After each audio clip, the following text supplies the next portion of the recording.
3 different agreements in the space of just over 2 months. The Trump administration has clearly been successful when it comes to negotiating normalization and peace between Israel and Muslim countries. As Prime Minister Benjamin Netanyahu put it, the equation was no longer land for peace, but something else new and fresh. A real peace, not just a slogan. Peace out of strength. Peace for peace. A groundbreaking term. Peace for peace. 2.5 months after that statement, it is now clear there is a price for peace, and it's quite heavy. By now, Israel has officially agreed to a deal involving the sale of F-35 fighter jets to the United Arab Emirates. Washington is committed by law to preserve Israel's military superiority, the qualitative military edge, or QME. But if Israel does not oppose the selling of highly sophisticated weapon systems to its neighbors, the U.S. can push forward with it. We've had an incredible relationship long term. We've never had a dispute with UAE. They've always been on our side. And that process is moving along, I think, hopefully rapidly. What's in it for the UAE? The most advanced fighter jet in the world. What's in it for the U.S.? Much needed cash in a time of economic crisis. What's in it for Israel?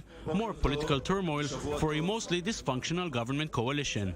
There is no base to say that there was any secret negotiations on this issue. There was no condition on behalf of the UAE to sell them F-35s as part of the peace deal. Only after the deal was signed, the Americans told us we should consider this matter. Netanyahu insists the agreement to sell the F-35s is separate from the peace deal, but such reports emerged as soon as the deal was announced in mid-August.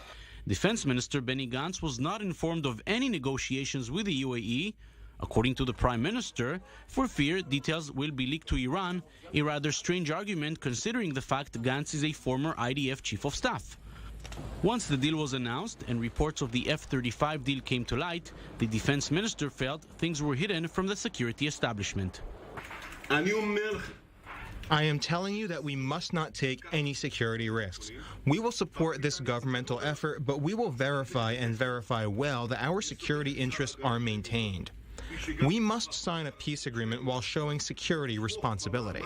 The F-35s will probably make their way shortly to Dubai and Abu Dhabi, and other Middle Eastern nations such as Saudi Arabia and Qatar may use this precedent and ask for the same deal.